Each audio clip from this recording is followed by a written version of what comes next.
Before I get into the information of this short video, everybody, I want to say that this GoFundMe that I set up trying to raise this $10,000 between now and 2020 is real. I said a long time ago to you that it's liberation and revolution for me. But if we couldn't get that going, then it's Africa. But I also said that I was willing to throw Africa completely off my radar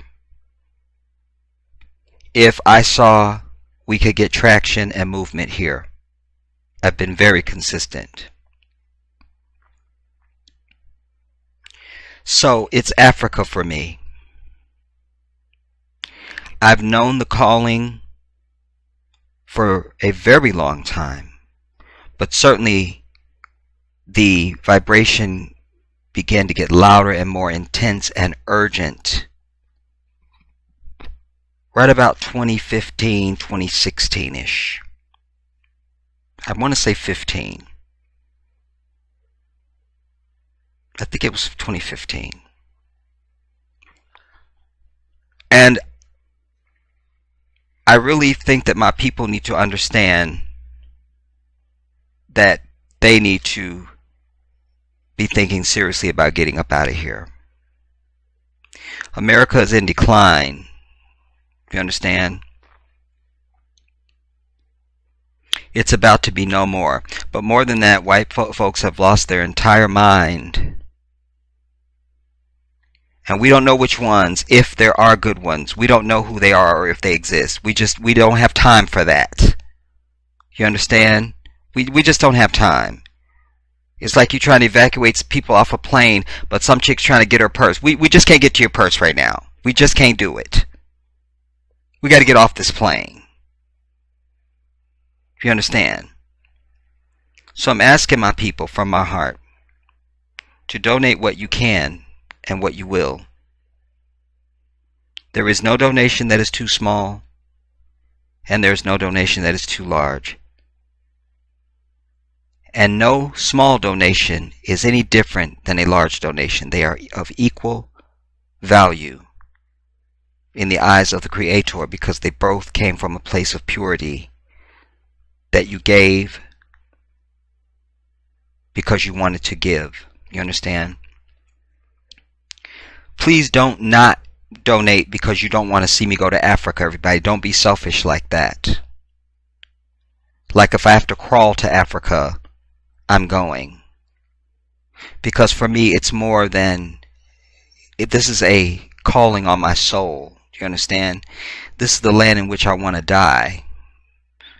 You know, Allah says to us that we don't know the hour of our death, and we don't even know the land of our death. He's that specific. So my will is that that is where my soul will be laid to rest one day. You know, I don't want to have lived out my entire life in this existence of unreality and non-humanity. You know, I want to be where people expect that just because they exist, you greet them. You know, I want to be where there's no GMO food, where people fix real food, where you can buy real food and drink real water that's not in a damn bottle. Do you understand? I want to be where I'm the majority. Where if any man or woman has a problem with me, it's not because of the color of my skin. It must be based on my character.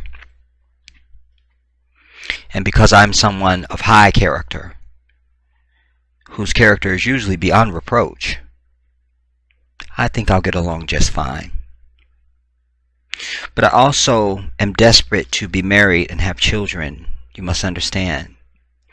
I've not fulfilled that chapter of my existence. I want to be married and have children. And I've been back and forth with myself.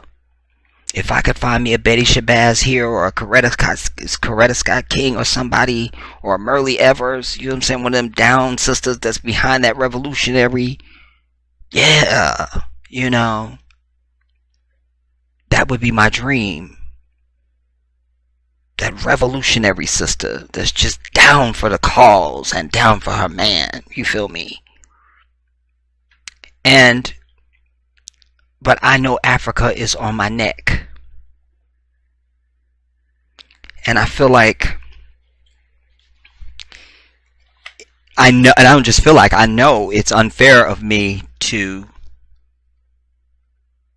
try to cultivate a marriage with any female here and then be like, oh, by the way, are you willing to move to Africa?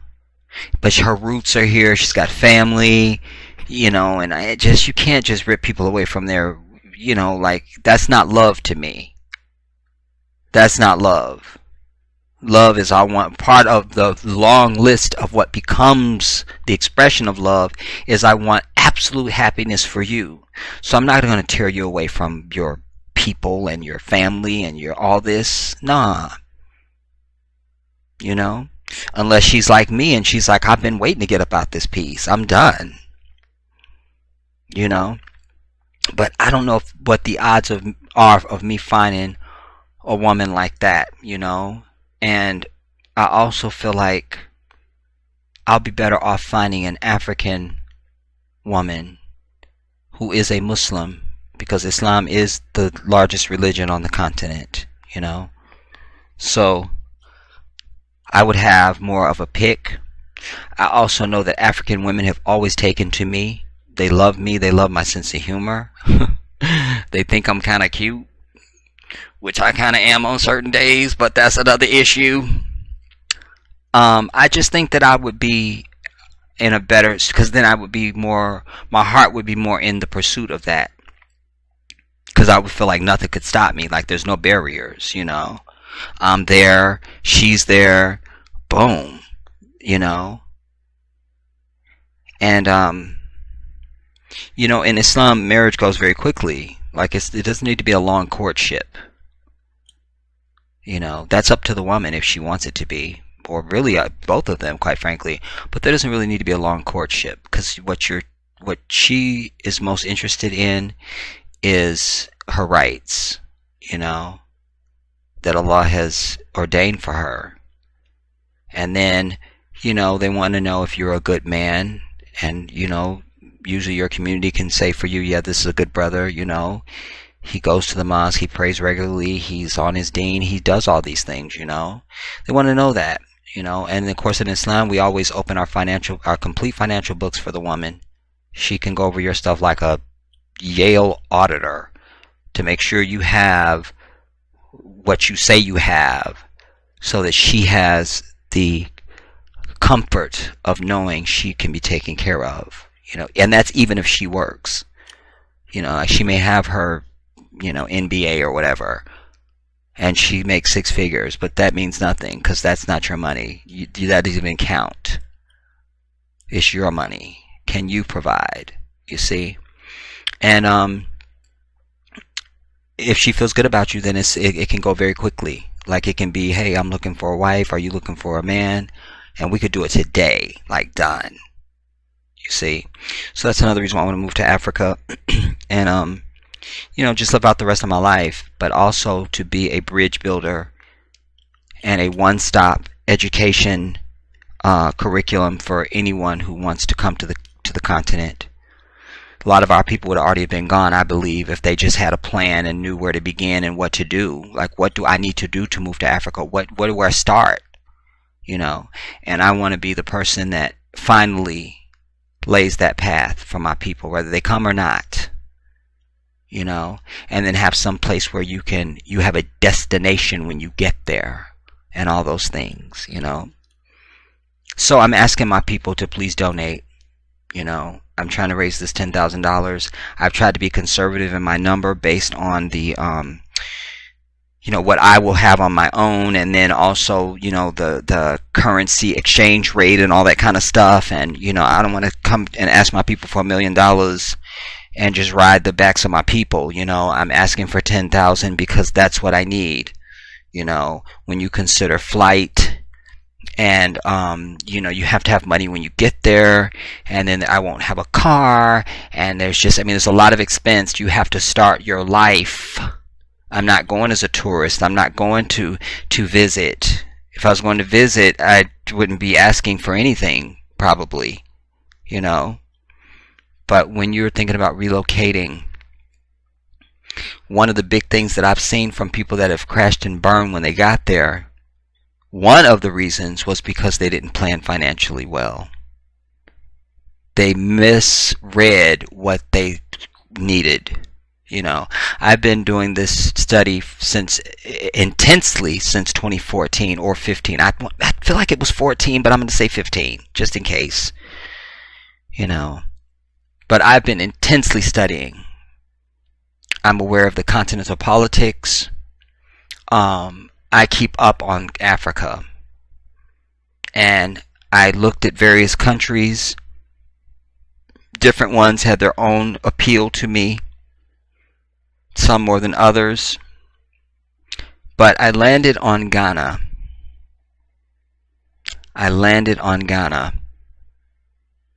The Black Star. Because Ghana is West Africa, and it also is where I feel like my soul is called to. Many of the slaves brought here were West African, and many of them came from Ghana. I also don't think it's a fluke that I'm originally from the state of Illinois, in this asshole of Satan. And on the map of the continent of Africa, Ghana looks very similar to Illinois. That's the universe speaking. You understand? Nothing is happenstance, everybody. There's all the signs. You just have to know how to read them and be aware enough to be recognizing them so that you can interpret them, so that you're not imagining signs that aren't happening and things like that. Like, I can't with that. So from my heart, I ask from your heart your donation, because this is part of my destiny in life. This isn't like asking for anything else. This is my destiny. My destiny. Like, all I see is Africa. That's all I see. I'll read what I wrote in my I'll call it my pleading. And then we'll get into the information, because the video that I'm bringing you is very short, so I took a little bit more liberty with this part that I'm putting in front, because the video that I have for you is I think it's 20 minutes, which is rare for me, but it's very powerful, very powerful. And shout out to everybody that's been sending comments saying that they've been deeply affected by some of this stuff that I'm sharing with you. I'm trying to shock your system and help you see that you don't have no other way to go. Like, you need to just sit down and talk to your maker and ask him what does he want you to do, and he's gonna lead you to Islam. That's it. Like, that's what you need to do. Like, what else can I show you except for Allah come down himself and say, yeah, this is all legit. Like, just, that's not gonna happen. Anyways, what I wrote was, hello to everyone. I'm announcing the new campaign, because remember, first I was raising money for my Honda. In fact, the URL still says, help me repair my Honda, I'm over it. Whatever. Anyways, I'm announcing the new campaign to raise $10,000, for which I am asking your help. I'm asking you to donate whatever you can to help me realize my goal of moving to Ghana, West Africa in 2020. I am passionately asking for your donation, as this move has financial demands that I will not be able to satisfy alone. I desperately need your help in order to make this dream a reality. I thank you in advance from the bottom of my heart for your selfless act of kindness, and I pray for the Creator to increase your blessings upon you in this life and in the hereafter. I love you, and I thank you all. The Jedi. So I hope that you will donate, everybody, whatever you can. 4 quarters, you know. This is 2018. We're in September.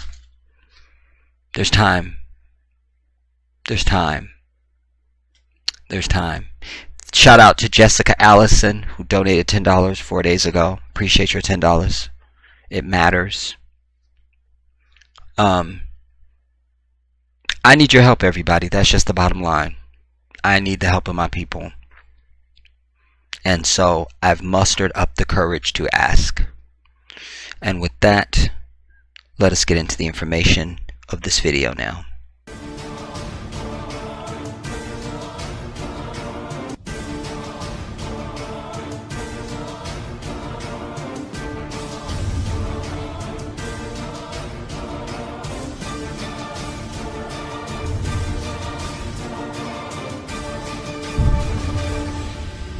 What's up, everybody? This is the Jedi. I was supposed to release the Jesus was sent only to black people video next, but I am a grown man and I pay all this shit up in here and I can do what I want. But I'm releasing this because I think I've mentioned this in a previous video. I'm pretty sure I did. And I said I couldn't get clearance on it, and ha ha. Well, I did. So, this video is important because once again, for all these Christians, including my older brother, who thinks that the name of Jesus is powerful, it has no weight, homie. That name means nothing other than to be honored as one of Allah's most mightiest prophets, and he is to be honored and remembered in high esteem. But in no way can his name affect any power over anything in the universe. It can't not get you into paradise. It is meaningless. It is one of them fake credit cards that they send you with your name already on it because they want you to sign up for a credit card, but they're just showing you what your name will look like embossed on that card. That's what you got. You see? But again, we can, and if that were true, we would have some kind of empirical evidence, some kind of scientific something, you know, some finding that had any validity and power. But alas, there's a void. We have nothing. Meanwhile, I've brought you the Zamzam water, which is the purest water on planet Earth, clearly from proving the story of Ibrahim and his son Ishmael and his wife.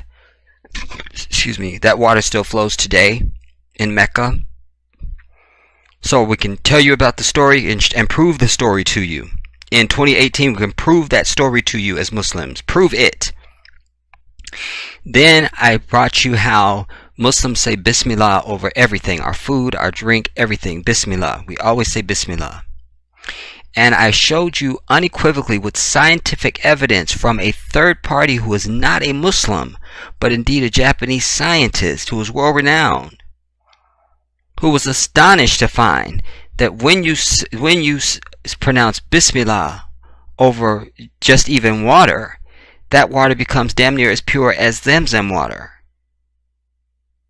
And so on. We can prove it. You got an empty shell, Christian. Your wallet has got dust in it. Ain't nothing in there. Nothing. But an entertainment show. An entertainment show and a way to take your money. I think that sums it up. So, I brought you proof that the name of Allah has an effect on creation.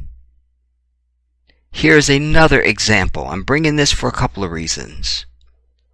One of the reasons, and they're not in this order, one of the reasons because I've told you there are such things as white Muslims. Well, you're going to see some white Muslims in this video. I'm over it. The other reason is because as it relates to them about to, they're simulating as if they're about to slaughter these goats. And they're showing you that the goat gets agitated, but as soon as you lay him down and start reciting Bismillah, he calms down and goes into a complete serene state. Why? Because Allah has ordained these animals for our consumption, and they are programmed for that, to submit. The other reason I'm bringing it is it ties into what I just said, is to show you and be able and take this as an opportunity. Take this as an opportunity to be able to tell you that we've always had the most humane way of treating animals. All the animals on the earth, we are kind to them, even up to the ones we're going to slaughter. Do you understand? Allah says that they must be allowed to roam free, they must be well fed, they cannot be hungry at the time that you're about to slaughter them, they can't be emaciated and drugged up or anything. They must be healthy animals that are just happy and free. Think about this, everybody. Now you have to see on packages free range something, some label that you know that animals like, and it's still bullshit. It's still being mass kept and all this stuff, you know, like I'm over it. But also the animal is not even allowed to even see the knife that you're about to slaughter it with. And it can't be slaughtered in front of the other animals. Which way sounds like perfection for you? Huh? And the knife must be sharp because, again, the animal is not allowed to suffer. Not allowed to suffer. In life, they're not allowed to suffer. And then certainly when you're about to slaughter them, they're not allowed to suffer. If that animal in any way displays any type of anything, you cannot slaughter it.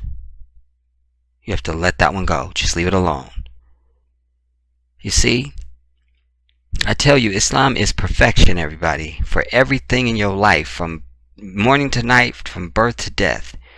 Anything you're going to do, you don't have to wonder, how do I do this, or what way am I supposed to do this? We have an answer and we have evidence. We have an answer and we have evidence, and that's what I'm showing you here, because I've mentioned it. Now I need to show it to you. You understand?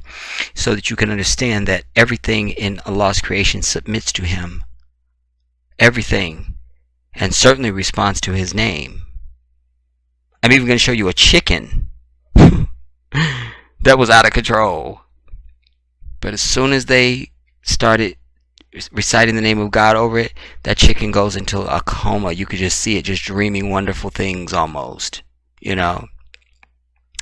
The last and final part is that once you slaughter the animal, all the blood must drain out. If you go to a halal market that is run by Muslims and you order meat, one of the ways you know absolutely it's halal is you will not see a single drop of blood. None. And that will be the best tasting meat you ever had in your life. Whatever your favorite meat is, and you think you got the perfect this or you fix, no, you don't. You've not had it until you've had halal meat that has had the name of God pronounced over it, not the name of a prophet, but it's had the name of God pronounced over it, and that has been treated and killed the way that the Creator has instructed. You see? Wow. And then, of course, that meat is healthy for you. Because Allah is not going to have you eating things going to clog your arteries and raise up your blood pressure and, oh my God, and I've got diabetes. No. You have those issues because, and there was another video that I wish I could have brought you, but maybe I'll find something else, you know, where they're stomping on the heads of the animals and they're shooting them in the head with some kind of a thing, and the animal goes down. I mean, that's the shit you're eating when you go to the damn grocery market. And that's why there's blood in the pack when you go to get your whatever. You're just walking down the meat aisle, you see there's blood in the packages. So all those things that are not clean, because remember, the blood holds everything. Even if you're healthy, the blood holds everything. That's why when you do anything, they want to test your blood first. Let's see. We need to run some blood work. So I'm saying we need to see what's really going on with you. The blood will tell us. So it will say it.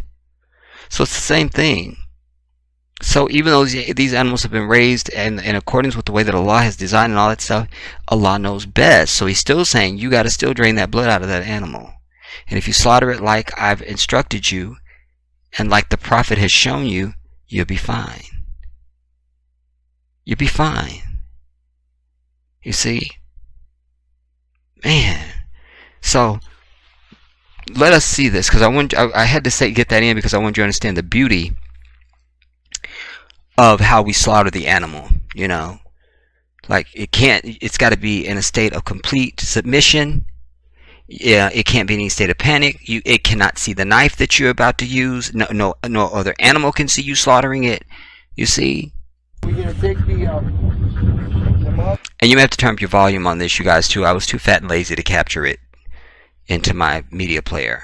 Damn it, I still might. Alright, I'll do it. No, because I can just tell you. Turn your volume up. I'm over it. We're gonna bring him over here and we're gonna make him submit on the ground over. Beautiful animals.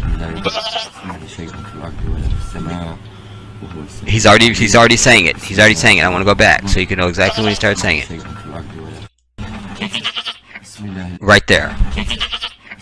Right there. Soon as he lays the animal over and she goes, he starts reciting. The animal goes, and then now he's going to say it.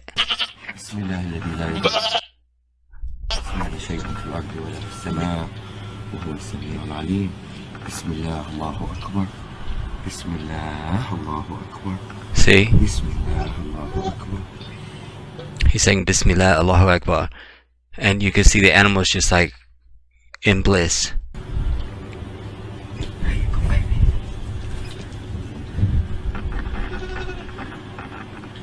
This is total submission.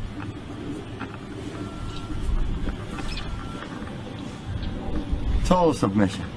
This guy is ready for anything to be done to him, and he's not nervous, he's not resisting. He's in total relaxation.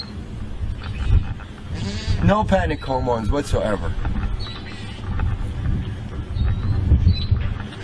See, I let him go, he gets up. Abdul, you want to do him? No, he brings a different one. Bismillah. He's already saying it. It's okay, baby, it's okay. I'm not doing anything yet. Bismillah, Allahu Akbar. It always amazes me how they sound just like little human babies. I can't get ready for that. Like, it's the cutest thing. Bismillah, Allahu Akbar. It's okay, baby. Same reaction. They all react the same. The power of the word. They're more religious than most humans. Bismillah, Allahu Akbar. Now this was really feisty. Bismillah, Allahu Akbar.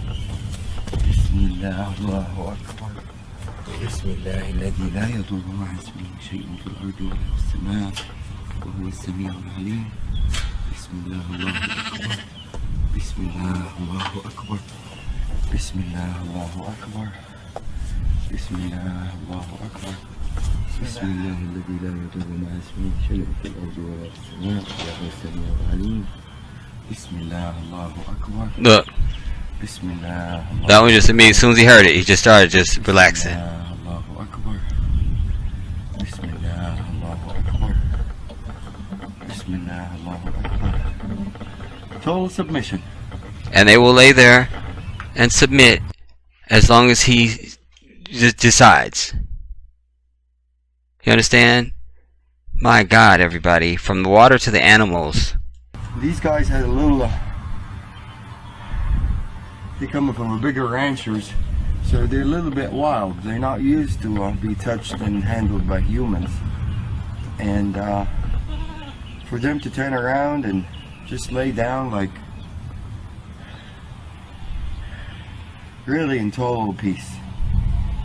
Answering the calling. Definitely. The power of the word gets clearer and clearer after you see more and more submit.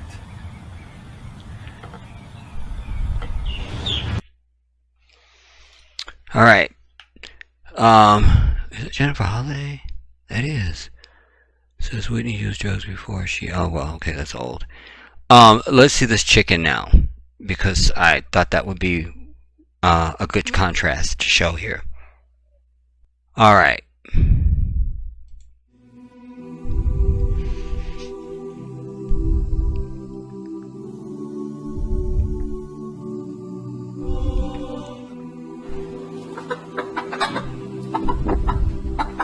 Dat is toch hezen? Hey. Ah, weet toch hezen toch? Hi. Allahu Akbar, Allahu Akbar, Allahu Akbar, Allahu Akbar, Allahu Akbar, Allahu Akbar, Allahu Akbar, Allahu Akbar. He doesn't even have to hold it anymore. Allahu Akbar. They just go into bliss. They hear the name of Allah, and that's it. Submission. Why can't you do the same? But you will march around the earth talking about, I'm still trying to decide, I'm still doing my research. The animals submit to the name of Allah. The elements, everything in creation submits to His name and His will. Why don't you? What are you waiting on? Allahu Akbar. Subhanallah. Indeed. Like, that damn thing went from feisty to blissful coma. Done. So I'm saying, I was gonna say all you need now is some you know, to feather him and get some seasoning. You see what I'm saying? Wash that bird, oil him down, seasoning. So I'm saying, yeah. So I had to bring that, you know, and I wish I could find the one where they do the slaughter. If I find that, I'll bring that in a future video. But this one I needed to bring now.